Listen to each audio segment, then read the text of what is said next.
Welcome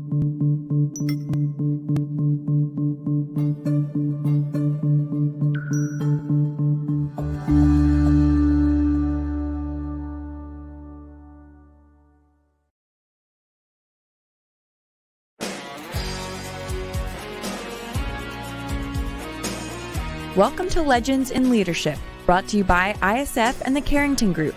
Legends in Leadership is an inspirational podcast featuring the stories of leaders who are making a difference.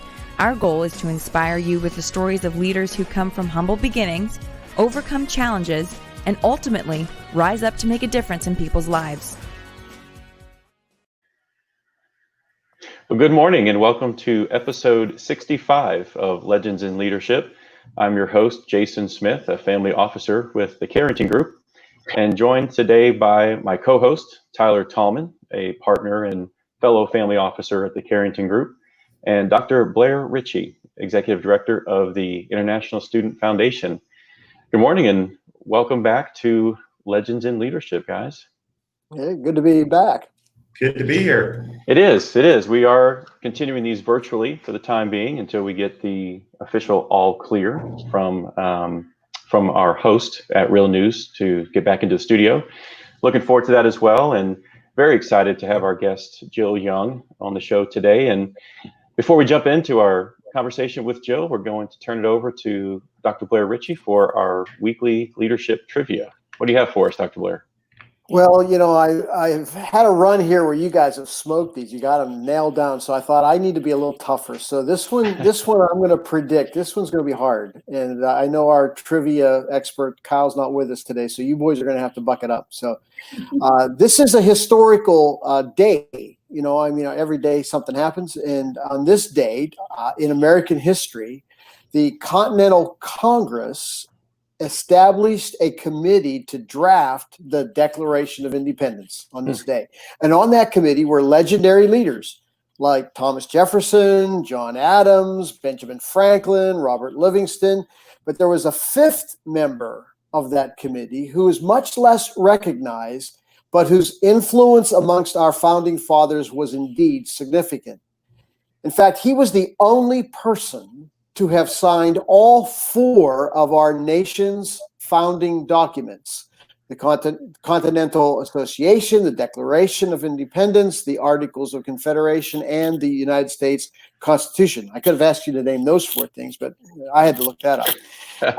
But he was born and raised on a New England farm, but taught himself law and managed to pass the bar exams without really any formal law education.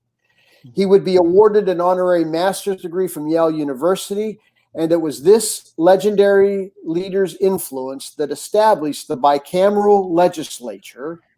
And he would go on to serve as both a member of the House of Representatives and United States Senate from his home state of Connecticut. He had 7 children to his first wife and 8 children to his second wife. And yet Thomas Jefferson described him as a man who never said a foolish thing in his life. Hard to believe with 15 kids. Who was the legendary leader? I'll be back at the close of today's program with the answer. Oh, man. I don't have time to Google it. Today's leadership trivia brought to you by TMZ, apparently. Fallacious description there. I know. Well, I am excited to welcome Jill Young to the show. I've known Jill for a number of years and just really appreciate and enjoy her energy and enthusiasm and passion in entrepreneurship. Jill is a certified EOS implementer, speaker, author, specializing in guiding business owners to create vision, experience traction, and form unified teams. She has a Bachelor's of Science in Psychology and an MBA, and has helped leadership positions in a variety of fields. Before becoming a full-time EOS implementer in 2014, Jill was the president of a forward-thinking CPA firm where she advised and guided clients using the EOS tools. Jill now implements EOS with over 80 companies and coaches entrepreneurs who are on a journey to become their best. She has written 2 successful books, Earn It and Encourage, and we are excited to welcome Jill Young to Legends in Leadership. Oh my goodness. Well, thank you. That felt a little bit like this is your life. Look what you've done. As I listen to you say that, I'm like, oh my gosh, that's a lot of stuff. I've been busy. I need to be reminded every once in a while. Yes. How did I have time to accomplish all that? Right? Well, especially when you started saying the bachelor's degree in psychology, I'm like, oh yeah, I remember that. And the end of it, I'm like, oh yeah, I remember that. Well, I guess in the spirit of This Is Your Life, we like to start our conversations with leaders in their earlier formative years, and get a little bit of what was an early inspiration for you, a person, a book, an event, something in your life that you can look back on and say that was influential in becoming who I am today. Oh, well, this one, my goodness, I don't cry very often, but if you ask me to talk about this, I start getting emotional. This is a very easy answer for me because it was absolutely my dad. It was absolutely my dad. I was the youngest of 4 children, and by 10 years. So I was, if I know what's going through your mind. I was an oops baby. That, all right, that's good. I just own it, right? I just own it where it is. But because of that, my mom and dad just kind of toted me around wherever they went. And what that eventually turned into, they're business owners. They've had several different businesses. But dad would just take me with him everywhere. So I grew up in this entrepreneurial family where we knew nothing but hard work. Vacations were centered around work. In fact, I only remember really a handful of vacations, family vacations, maybe 2 in all of my time growing up. Because when you're running a business, you gotta be there for the business. But just a couple of formative experiences I remember having. Dad would take me with him to the CPA firm, and I was probably 7, 8, between 7 and 10 years old, and I have this vivid memory of looking up at this old guy. Sorry, he was probably like 35. So I have this, and I'm looking up at him because I'm so tiny in the chair. And I remember asking him a question, and he looked at me like, "Why are you talking?"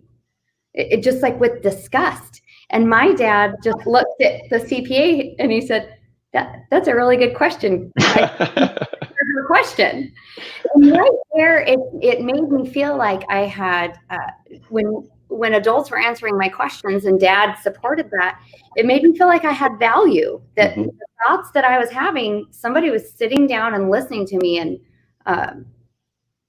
so that's where it comes from, mostly is dad. I grew up in the family businesses and had every single job. So that also helped to know exactly how all parts of business work. But it was just a core value of working hard, being really good to people, sometimes to the point of over-pleasing. So I've had to unwind that in my mind a little bit, but that's where my foundations start for sure. And Jill, so leading a CPA firm, leading a CPA firm is what we heard about in your bio.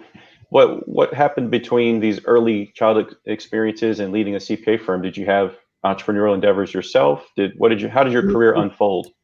This is interesting. I would love to tell you a story of where I started all of these businesses, but when you're a child, I was looking at our family business. It was rough. I mean, I loved it. Right now, I look back and I think, oh, I loved this. It formed me. But when I was back in those early days, I looked at my situation and I said, there's got to be a better way to live than to be, constant work, mistakes. People would quit and then my parents would be upset. And I'm starting to sound like a Debbie Downer here, and that's not what I'm talking about. But it's just it's a stressful life living that way. So I looked at it and said, what I'm going to do? I got it. I know what to do. I'm going to go work for some big companies. and I'm going to figure out how business is supposed to run. Because those aren't stressful at all, jobs in big corporations, right? The big businesses, they must have it figured out. So I did bouncing, Jason. I left the family businesses when I was 24, and we sold some of the big businesses. My sister still has one of them. That's fun to go back to my roots and kind of see what we built in the beginning. But I left and I went to take some jobs. I had a job in HR. I had a job in career counseling. I was 24 and counseling people on how to get new jobs. Like, oh, well, it worked. Education counseling, where I worked for a university. So I bounced around really looking for what is it that really makes business work. And it wasn't until I was back at the CPA firm and running an entrepreneurial company again that I really had this aha moment. I went, oh, yeah, entrepreneurs have it way more figured out than the big businesses do. So that's what I did. That's what I did in between. I sometimes look at it and I think I was gathering experiences. I was gathering experiences, having experiences, making mistakes until I had a moment, like an aha moment that coaching is what I really want to do. It's hard for me to work for one company. That was an aha moment. So now I essentially work for 25 companies at a time, coaching them, and it keeps me very engaged. But gathering experiences during that time was so critical for me to try a lot of different things. And I use them all. Now.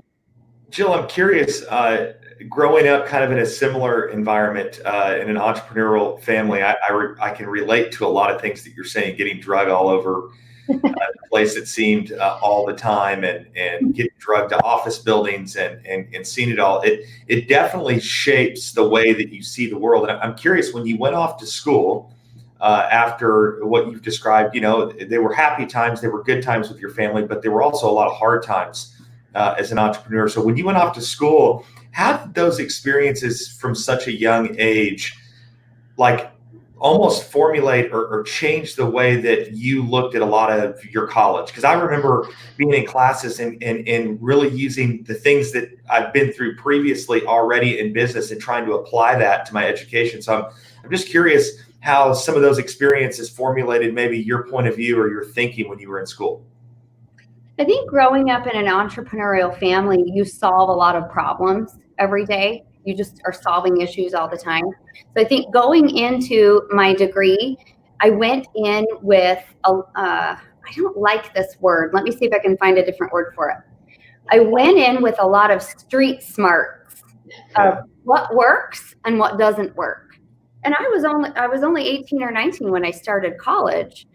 So I remember, the professor would say something and I'd go, I don't know about that. Because when you do go to college, at least when I was there, we were learning a lot of theory.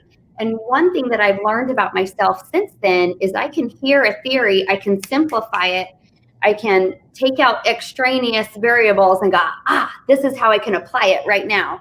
And I noticed that I even started doing that way back then. So I had these street smarts that I could apply to the theories. So that's the first thing. But also the second thing, Tyler, that I learned from living in an entrepreneurial family, just having all of those experiences, is I learned to challenge people. And I actually got in trouble a lot for this in elementary school, junior high, high school, college. Last week? No. Marriage? Yeah, probably 5 minutes ago. But I learned to challenge, and I didn't even realize that this was odd. I probably should have realized it was odd when it came home on report cards that said, Jill asks too many questions. Jill doesn't respect the authority of the teacher. But I brushed it off. And the reason I brushed it off is because my parents brushed it off. I think they knew that was going to be part of my superpower. So that's what I did in college. I was the one raising my hand saying, but doesn't that contradict with what you just said 5 minutes ago? Yeah. Love it. You're a professor's best friend, but I get it. It's in theory and reality. And you lived and grew up in such a world of this is the way it is. And it's reality. This is what you have to do to make money. This is what you have to do to make a business work. So I get that completely. And I don't question things to be irritating or be mean. I did have a handful of teachers who would just call it disrespectful and she's trying to sabotage the class. And I'm like, I don't know if you know my heart or not, but I have a really kind heart. I would not try to be mean. I'm just so curious. I really am curious. So I could see two things going together. I could see that there was some conflict there, and I really wanted to just have a discussion about it with somebody smarter than me, who was my professor. So some of them didn't really like that. I did have several, though, really great professors who just saw that little spark of curiosity in me and would say things like, why don't you come by my office after? And they'd give me additional reading materials, and they would just ask me a really deep question. And oh my gosh, I cherish those experiences that challenged my thinking to go deeper. Yeah. As we fast forward into our current times, the challenging situations that we've come through just in the first 6 months of 2020, I think you're in a unique position to share with us from your own entrepreneurial experience, but then having a window into over 25 other entrepreneurs in a variety of industries. I'm curious, what's working well? Who are those leaders and what qualities are they exuding that you can point to and say, you know, the test of challenges is showing that person's greatness? I'm going to use 3 words, and I'm going to write them down so I don't forget them. And if anybody's listening to this podcast, I'm sure you have lots of followers. But I do this all the time. I will tell, if someone asks me a question, I'll say, give me 10 seconds because I've got all it here. I got to write it down. I hold this with me the whole time. And I'm not embarrassed. And this, yes. Okay, see, now I can follow something coherent. Awesome. So I'm going to use 3 words that are working right now. And just so everybody knows the context in which I'm pulling this, I'm pulling these 3 things that are working from, like you said, my current clients. Jason, I work with 25 current clients. It's interesting, in the last 12, 16 weeks, I've also been in contact with a lot of past clients, just making sure they're doing okay too. But also I train other coaches. So I've been talking to other coaches and getting their data. So I want everybody to know this is not just coming from my opinion. These 3 things, they're really founded in a lot of good anecdotal evidence, but a lot of it. The 3 words are discipline, decisions, and data. Discipline, decisions, and data. So discipline from the standpoint of my teams, I teach them to be very disciplined. This just means that you're accountable, that you follow a rhythm, and you don't stop doing what works when there is a pandemic or when there's chaos. So for example, one of the things that my leaders do is every week for 90 minutes, they have a leadership team meeting. They stayed in that discipline. They also increased that discipline. So instead of just meeting every week, they were sometimes meeting every day. But again, they have an agenda. They know exactly what works. So they stay in their disciplines. A lot of teams, even my teams, we got on the phone right away. What are we going to do? And they just had this thought of, well, we got to do something different. And we didn't need to do anything different. We needed to stay in the discipline. And as soon as it clicked to them that, wait, what we're doing right now is working. We just got to stay in our disciplines. Everybody calms down. So some of the other disciplines that really worked for them is their personal disciplines, eating well, exercising every day, drinking lots of water. I had lots of, this is kind of a funny joke throughout the community, but lots of people were day drinking. And my leaders, I had probably over 75 of them, 75, maybe 75% just say, I'm not drinking at all because I need a clear head for the next 12 weeks. So I'm not I'm not doing that at all. So the phrase I used with disciplines is really double down on your discipline. So that's the first one. Any comments about that? I don't want to. No, I appreciate it, because allowing outside factors that you can't control to then manipulate your areas of influence, things you can control, is something you can really start a downward spiral where you feel like the outside has control on the inside, and it's only because you're allowing it. Yeah, I think one of the things, Jill, when you think about discipline, it doesn't really matter what industry it is, but when you're looking at the idea of business development, these types of situations that we just went through can easily cause you to freeze up and stop being creative and stop really thinking about how to go out and potentially adapt your value proposition and help people where they are in their life. And that's what we've really been focused on at Carrington is meeting entrepreneurs and business owners and families where they are and trying to figure out, okay, now that we have this new world, how do we really take you from here to there? If that makes sense. You know, you said meeting them where they are. It's a coaching concept that I use too. It's almost like start where you are. If you want to go here, well, that's great, but you got to acknowledge that you're right here.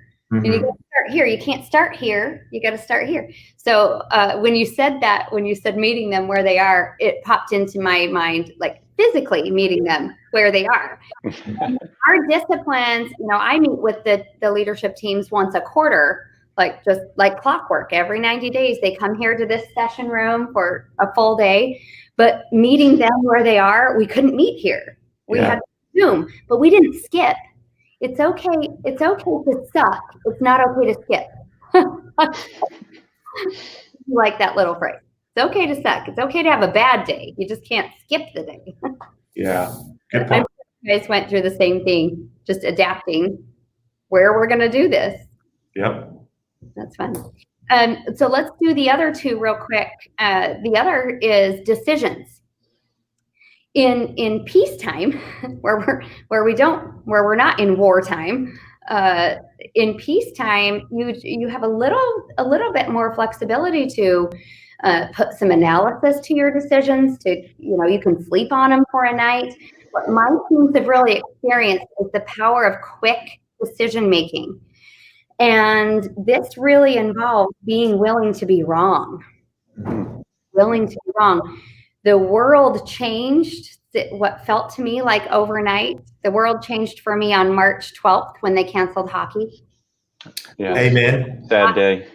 I love hockey. I'm like, this really sucks. But it seems like the variables changed overnight. And so it was very difficult to make decisions. But the teams who made some pre-decisions, they were nice and calm and confident. And what that means is we just put together several plans. We said, if A, then this is what we'll do. If B, then this is what we'll do. And we pre-decided. But the teams who felt paralyzed and didn't want to make those decisions, I had to work with them a little harder to make those decisions, but they did. And they came out on top. They didn't wait for the world to say, this is where you will go and what you will do, or just wait for circumstance to drop opportunity in their lap. They had to make decisions and pivot and go. I'm sure you guys experience some of the same things with people making decisions. Yeah, I think the tendency is to freeze and to try and gain a little bit of time to analyze, and really there just wasn't that opportunity. I mean, things were changing hourly for a couple of weeks there. And then especially when you're dealing with people's safety and their health, it just adds a layer of stress to the situation that's just financial hardship. Not that that's easy, but financial hardship is one thing, business struggles are another. But when you really care about the people that you work with and your customers and your vendors, their health matters. Yeah. I think a good example of that is, as well as, a shout out to a lot of the restaurants out there that things were changing for their business every single day, but there were a handful of restaurants. And since we don't have any sponsors on this. I'm not going to name it, but I think you can guess. But there was one fast food chain that I would say that from day one, they just said, hey, we don't know what's going to happen, but we're going to go ahead and prepare as if all those things are going to happen so that we're already set up and rolling the right way. And there were a handful of companies out there that through the experience, I feel like really took the opportunity to be really, really innovative and make decisions without waiting to be forced to make a decision. Yep. And I think that's huge. Yep. And you just psychologically, and this is good for any era, any human, any industry. Psychologically, when you feel like you have some control, you feel better. So by making a decision ahead of time, you feel like you have control. When you feel like you have some autonomy and some power, your oxytocin levels rise. That's our feeling good chemical, and you can be more creative. So it's almost a brain hack. Even if the data changes tomorrow, this is one of the things I teach my clients is human beings love certainty. And even if we have a plan for today, the employees are like, great, okay, good, we have a plan. And they're fine with that. If the plan changes next week, they're still fine with that. They just want to know that there is a plan. Yeah. I think too, we've been living as a culture with the crippling effects of fear, and you see it everywhere. And when you start going into decision making, fear of failure, those kinds of things can really be crippling for leaders. Absolutely. In my second book that I wrote, it's called In Courage. It's actually being republished at the end of July as The Courage Advantage. But Blair, I go through that at the very beginning of the book. What holds leaders back? It's fear. And, to combat fear, you increase their courage. That's the title of the book, In Courage. But we walk around all the time, and hopefully everybody can examine their language. You hear this every day. Well, I'm afraid that. I'm afraid that the banks will close. I'm afraid that the sidewalk will crack. I'm afraid that there won't be a parking space. Well, I'm afraid that. And when you just use it and we don't even think about that we're using that phrase, but it's detrimental. You're telling your brain you're afraid. So you want to, Jason, like you said, you want to contract. You want to protect yourself. You want to, is that the word you used? I think that's the freeze, right? You want to, I got to protect myself. And we got to get rid of that. I know there's a third word here, but in that decision making, if I've told my leaders and they've agreed, we turn off the news. We turn off the news. It does not help us run better businesses and be great, strong leaders for our people if we are not watching what we're taking into our brain. And it's too much. We're not sure what the truth is. I had somebody the other day say he finds a trusted resource and then he double checks that resource 2 or 3 times before he believes it. Yeah. So, and he's a news junkie, but he had to readjust the way he was consuming information. Yeah. We heard the same terms and continue to hear the same terms over and over and over, uncharted, unprecedented. But it's interesting if you take the concept that you're describing and you flip it, you could say, well, we are in unprecedented times, but actually we have unprecedented opportunity, right? And so which one of those make you feel a lot more empowered? And I think that's a great reminder for folks to think about what you're saying and then maybe try to reshape it or rephrase it in a way that's actually positive. I have a phrase that goes either way. When somebody says, this and this and this happened, you can say, unbelievable. I did that at a conference. And, that's really great, right? Unbelievable. One of our mentors, that's what, when you ask him, how are you doing today? He always responds with unbelievable. And people, it's interesting the look that they give them. So. Oh yeah, that's fun. The last one, and I'll just hit on this one pretty quick, but it's data. And I think we've already touched on it just a little bit. I just want to point it out. Even in peace times when we're running a company and we're not having all of this chaos, you want to run your company on real, objective, timely data. I know you guys work with family offices, and And sometimes we make decisions based on egos and feelings and subjectivity, and because the nephew needs a job right now. That was supposed to be a joke. Yeah. It hit too close to home. Sorry. That's a sore subject around my house. Exactly. But especially in these interesting times, we want to be looking for data. And so one of the ways one of my coaches taught me to separate this data is you separate the signals from the noise. Lots of chatter and opinions on Twitter, probably noise. Lots of YouTube channels about conspiracy theories, probably noise. I don't know, but then you look for signals. So, for example, my coach asked me, I'll just share this with you. He said, how are you feeling about your business? I said, I'm feeling great. There's momentum. My clients are doing well. And I feel good. And I feel optimistic. And he says, time out. Where are the signals? So he made me give him hard data to support how I was feeling. So I said, well, in the last week, I've received 4 emails of companies wanting to run on EOS. That's what I do. So that's a lead, right? That's people saying, I want your services. That's a signal. The companies are keeping their sessions on the calendar. That's a signal. There's revenue coming into the bank account. That's a signal. It's not just a feeling. So the companies who are really thriving right now have been separating the signal from the noise, really watching just data, just facts. So those are the 3 things that I've noticed, some commonalities between the companies who are really thriving in this. And really, like you said, Tyler, looking at it as an opportunity. Yeah. It really enables you to be creative and do that.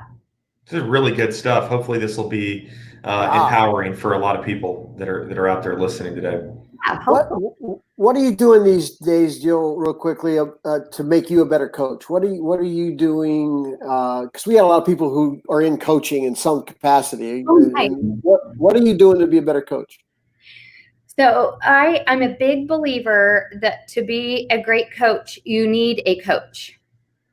In fact, today, after I hang up here, I have 2 coaching sessions. One of them, I meet with a coach who is has a doctorate degree in organizational psychology. So I count on him to bring me all of the science.